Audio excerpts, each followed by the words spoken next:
اللہ کے تمام دوستوں کو نازیہ نور احسان باہو کی طرف سے حق اللہ بسم اللہ۔ ہم نے اپنے پچھلے جو آپ سے بات چیت ہوئی تھی گفتگو میں ہم نے بیعت اس کی ضرورت و اہمیت کے حوالے سے آگاہ کیا تھا آپ کو، جو کہ آپ پہلے سے بھی جانتے ہیں۔ میں نے ایک اپنا نقطہ نظر پیش کیا۔ آج ہم مرشد کامل کے حوالے سے بات کریں گے۔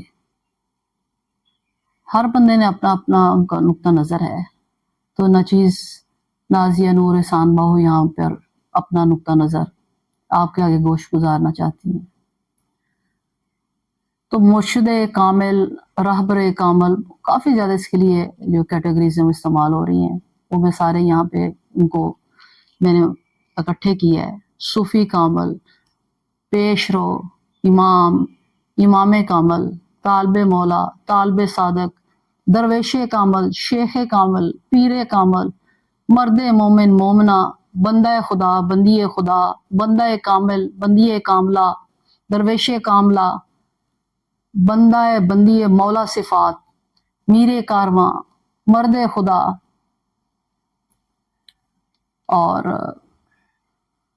استاد کامل، پیر کامل، عطلیق کامل، بہت ساری اصطلاحیں جو ہیں وہ اس کے لیے روز اول سے استعمال کی جا رہی ہیں، اور وقت کے ساتھ ساتھ جو ہے اس کے مزید اس میں اضافہ ہوتا جا رہا ہے، لیکن یہ ایک ہی شخص کے یعنی کامل مرشد کے، کامل رہبر کے، رہنما کے، اسپرچول مینٹر کے، اسپرچول جو ہے روحانی عطلیق کے مختلف روپ ہیں۔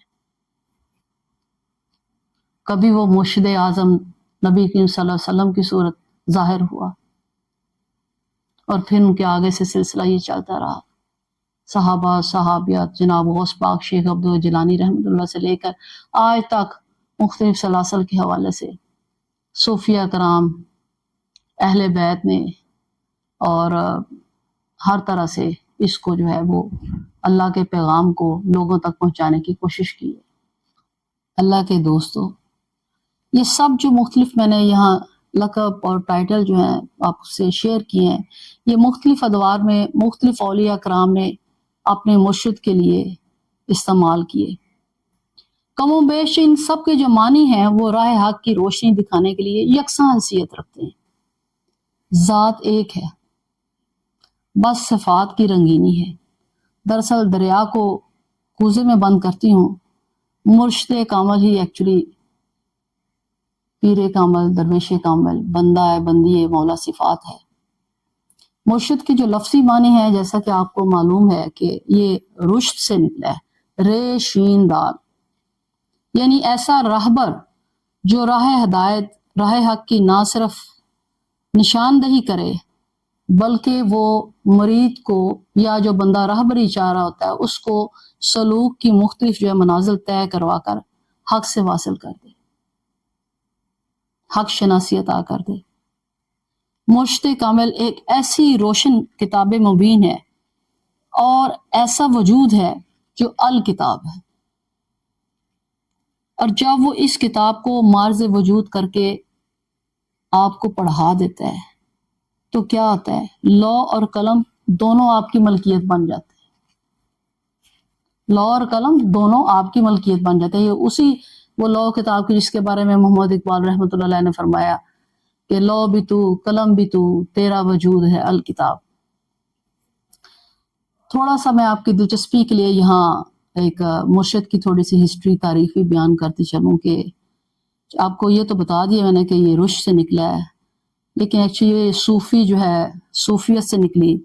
6 اور 7ویں صدی میں صوفیزم ایک انفرادی نظریے کی حیثیت سے چلتا رہا، یعنی کہ وہ تنہائی میں صرف اللہ اللہ کرتا تھا اور الگ تھلگ لوگوں سے رہتا تھا۔ پھر 8ویں صدی میں کیا ہوا کہ صوفیہ کرام اور اولیاء کرام نے گروہ کی صورت میں یعنی اجتماعی صورت میں عبادت شروع کی، اور پھر 11ویں اور 12ویں صدی میں خانقاہی نظام شروع ہوا، باقاعدہ پریکٹیکلی تربیت کا نظام جو آپ نے پڑھا ہوگا کہ ان کو خانقاہی گروہی نظام جو وہ شروع ہوا، اور خانقاہی نظام کے ذریعے جو رشد و ہدایت کے خواہش مند تھے ان کو خانقاہوں میں رہ کر روحانی تربیت کے مختلف مراحل جو وہ طے کرنے پڑتے، اور اس کے ذریعے جو تھے وہ اپنی جو روحانی صلاحیتوں کو جو مزید جو نکھارتے، ان کے جو سوال و جواب ہوتے، ان کو ہر طرح کی وہ تربیت دینے کی کوشش کی جاتی ہے، خاص قسم کے ماحول میں رکھ کے، یعنی سالک اور سلوک کی مختلف منازل جو ہے وہ طے کرواتے ہیں۔ یہاں پہ جو شیخ کا لفظ ہے ایکچولی یہ عربی کا لفظ ہے، اس کا مطلب ہے بڑا بزرگ، ایلڈر۔ پیر جو ہے وہ فارسی کا لفظ ہے، جس کا مطلب ہے طبیب، ہیلر۔ مرشد بھی عربی کا لفظ ہے، اس کا مطلب ہے روحانی رہنما، اسپرچول مینٹر۔ اب یہاں تھوڑا سا میں آپ کو لیے دلچسپی کا باعث ہوگا کہ ایون ویسٹرن جو فلاسفر ہیں انہوں نے بھی اس پر تحقیق کی ہے، اور مغرب کے اگر فلاسفر آپ ولبر کو، ٹائٹس کو، روز کو، اور بینین کو بھی اگر دیکھیں تو ان کے نزدیک بھی شیخ و پیر، اسپرچول مینٹر، مرشد، وہ آلموسٹ انہوں نے سیم میننگ میں استعمال کیے ہیں۔ They also admit کہ yes there is some reality about the spiritual جو ہے mentor and spiritual training۔ سکھوں میں سے گرو کہا جاتا ہے۔ ہندوستان میں تمام اولیاء کرام، صوفیہ کرام اپنے کامل اتالیق، کامل مرشد سے روحانی تربیت کے تمام مدارج طے کرنے کے بعد اپنے مرشد کامل کے حکم سے جگہ جگہ انہوں نے انسانیت، مساوات، عدل و انصاف، ایکویلٹی کا وہ پیغام نشر کرتے اور تبلیغ میں مصروف ہو گئے۔ ایسا پیغام جو کہ نبی کریم صلی اللہ علیہ وسلم نے دیا، اسی پیغام کو، وہ پیغام کیا تھا؟ وہ پیغام رنگ و نسل، لسانیات، مذاہب، گروہ بندی اور اسباب سے بالا تر تھا۔ بشر حقیقی اور خدا کے نائب تخلیق کرنے میں وہ مصروف ہو گئے۔ بشر حقیقی کا جو مقصد تھا ایکچولی وہ اپنی انہوں نے اس کو یہ بتایا کہ آپ بشر حقیقی کیسے بن سکتے ہیں، انسان کیسے بن سکتے ہیں، انسانیت کے مقام پر کیسے فائز ہوتا ہے۔ جو حقیقت میں انسان ہے نا، در حقیقت وہی بندہ مولا صفات، بندی مولا صفات ہے۔ عرض کرتی چلوں، تھوڑا سا میں آپ کو یہ بیان کرتی چلوں کہ حجاب راز فیض مرشد کامل سے اٹھتا ہے، نظر حق آشنا ہوتی ہے، پردہ دل سے اٹھتا ہے۔ روحانیت کی منزلیں کامل مرشد کے بغیر طے نہیں ہو سکتی۔ آپ نے دنیا کا ایک چھوٹا سا علم بھی سیکھنا ہو، کوئی بھی فن سیکھنا ہو، اس کے لیے بھی آپ کو استاد کی ضرورت ہوتی ہے۔ تو پھر آپ کیسے توقع کر سکتے ہیں کہ اتنا بڑا روحانی علوم کا 30,000 علوم کا جو منبع ہے قرآن مجید ہے، اس کو آپ جو ہے کسی اتلیق کے بغیر، کسی روحانی رہنما کے بغیر، کسی مرشد کامل کے بغیر، کسی پیشرو کے بغیر، کسی امام کے بغیر، کسی پیر سادہ طریقے کامل کے بغیر جو ہے وہ آپ سیکھ سکتے ہیں؟ تو روحانیت کی منزلیں کامل مرشد کے بغیر طے نہیں ہو سکتی۔ روحانیت حال دل کے ایک سینے سے دوسرے سینے میں منتقل ہوتے ہوتے خالق و مال کے کائنات کے محبوب تک پہنچ جانے کا نام ہے۔ دیکھیں کتنی مالک نے کیا شان بنائی ہے میرے محمد کی، کہ ایکچولی پہنچنا کہاں ہے؟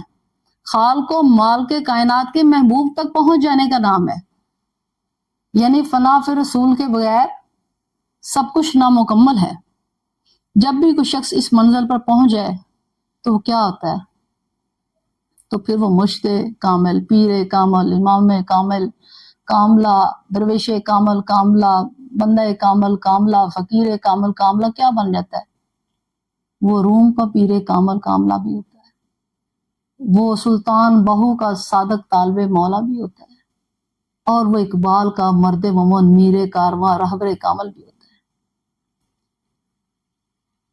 تو جس طرح سے علامہ اقبال جو تھے مولانا روم کے روحانی فیض سے فقر و معراج کو پا گئے، اس لیے نازیہ نور بہو بھی کہتی ہے، ایک مرشد کامل کے صدقے کچھ ایسا کرم ہو جاتا ہے، ایک مرشد کامل کے صدقے کچھ ایسا کرم ہو جاتا ہے، سب جہاں صدقے واری ہو جاتا ہے۔ تھوڑا سا اب میں اس حوالے سے، یہ تو ایک جنرل آپ کو میں نے ضرورت اس کی اہمیت بتائی، تھوڑی سی ہسٹری بتائی، میں تو ساتھ تھوڑا سا یہ بھی عرض کرنا چاہوں گی، ہم آج جو کھولیں گے اس پر ہم ایک series, we are going to start a series آپ کے لیے کہ کیسے جو ہے سلسلہ سارا ہوا۔ پہلے ہم قرآن استدلال کی روشنی میں آپ کو بتاؤں گی کہ اس کی کیا اہمیت ہے۔ کہ قرآن میں کن آیات سے یہ بات جو ہے اس بات کی تصدیق ہوتی ہے کہ مرشد یا ایک پیشرو یا امام یا راہبر کی کیا اہمیت. میں یہاں قرآن مجید سے سورہ کہف سے، یہ ہے پارہ نمبر 15 اور آیت نمبر ہے اس کی ورس نمبر 17 جو ہے وہ پڑھنے لگی ہوں. اس کا ترجمہ آپ کو بتانے لگی ہوں مرشد کی اہمیت کے حوالے سے. وَذَرَ الشَّمْسَ إِذَا طَلَعَتْ تَزَاوَرُ عَنْ كَهْفِهِمْ ذَاتَ الْيَمِينِ وَإِذَا غَرَبَتْ تَقْرِضُهُمْ ذَاتَ الشِّمَالِ وَهُمْ فِي فَجْوَةٍ مِّنْهُ ذَلِكَ مِنْ آيَاتِ اللَّهِ مَن يَهْدِ اللَّهُ فَهُوَ الْمُهْتَدِي وَمَن يُضْلِلْ فَلَن تَجِدَ لَهُ وَلِيًّا مُرْشِدًا. اس کا ترجمہ کچھ ایسے ہے، تم انہیں غار میں دیکھتے تو تمہیں یوں نظر آتا ہے کہ سورج جب نکلتا ہے تو ان کے غار کو چھوڑ کر دائیں جانب چڑھتا ہے، اور جب غروب ہوتا ہے تو ان سے بچ کر بائیں جانب اترتا ہے، اور وہ ہیں کہ غار کے اندر ایک وسیع جگہ میں پڑے ہوئے ہیں. یہ اللہ کے نشانیوں میں سے ایک ہے.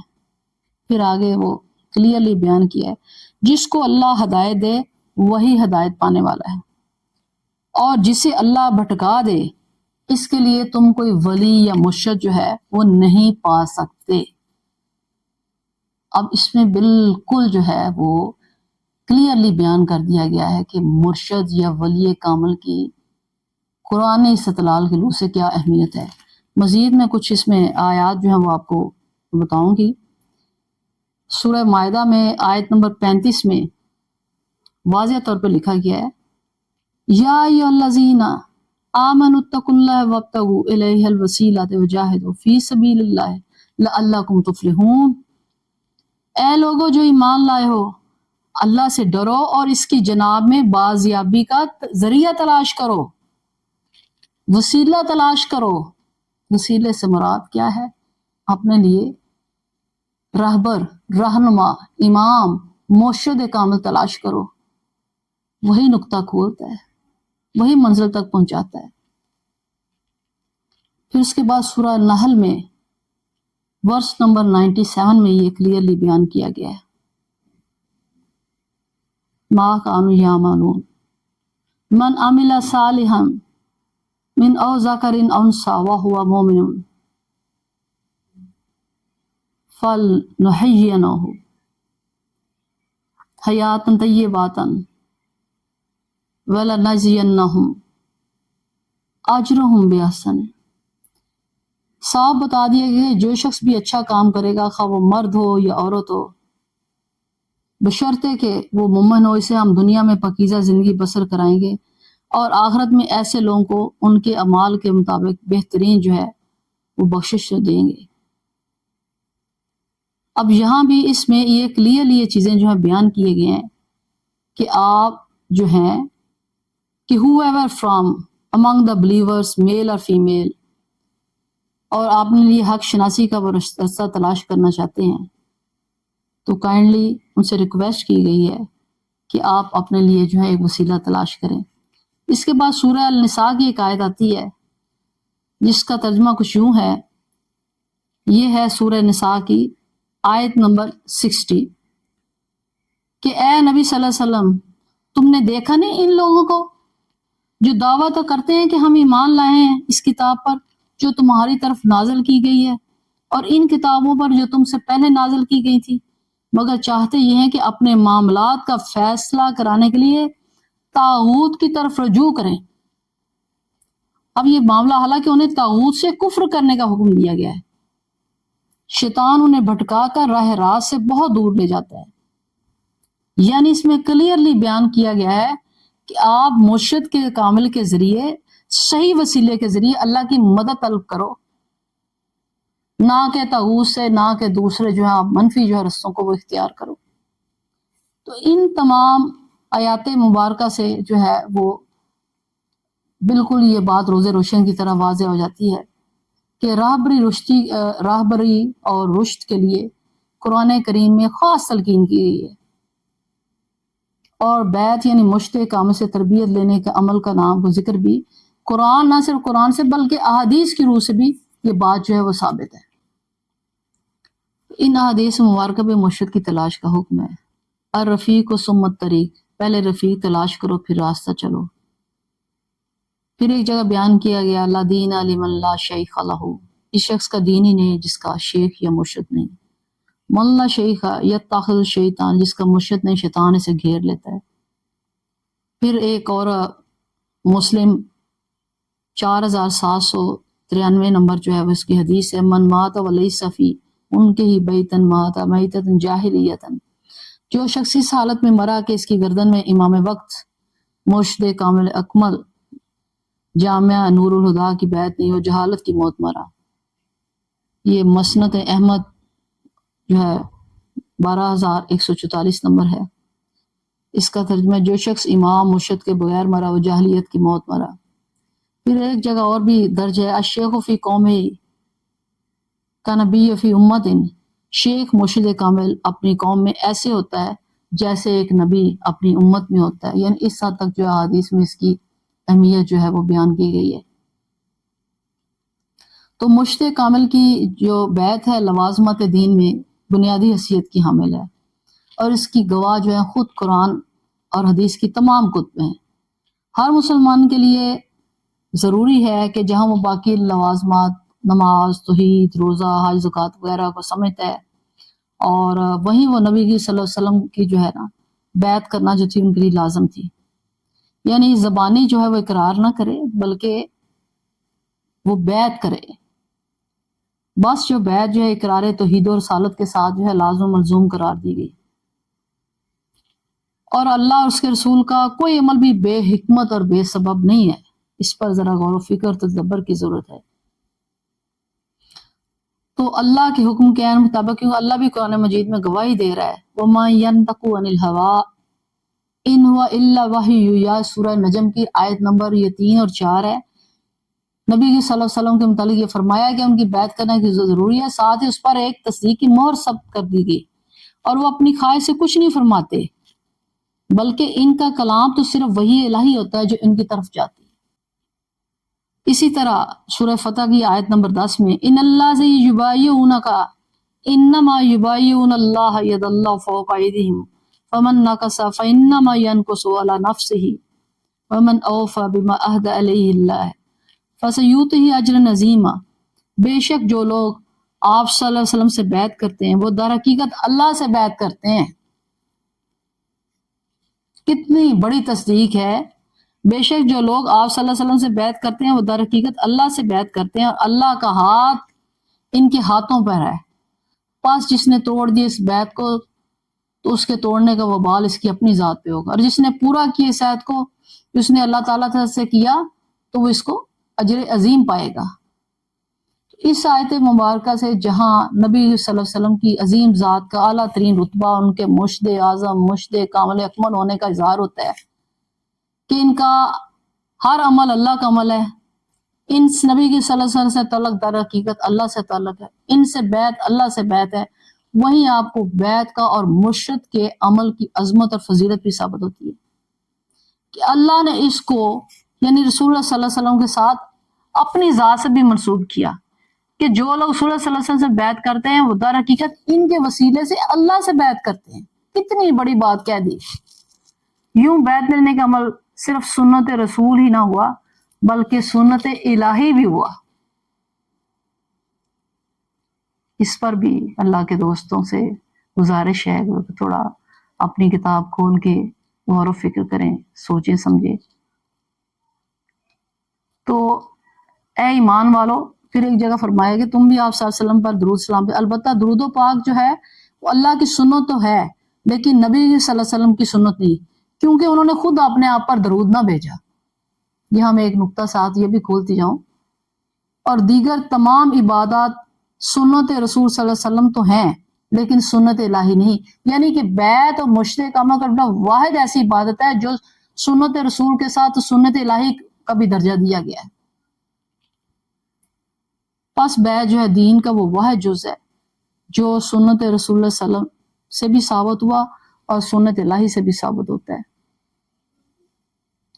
پھر سورہ بنی اسرائیل کی آیت نمبر 134 میں یہاں بیان کرو، جس کا ترجمہ کچھ یوں ہے، اور پورا کیا کرو اپنے وعدوں کو، بے شک ان کے وعدوں کے بارے میں تم سے پوچھا جائے گا۔ یعنی کہ جب آپ عہد لے لیتے ہیں مرشد کامل کے ہاتھ پہ ہاتھ رکھتے ہیں تو یہ سوچیں کہ آپ نے کس کے ہاتھ پہ ہاتھ رکھا ہے، کس کے ہاتھ نہیں رکھ دیے.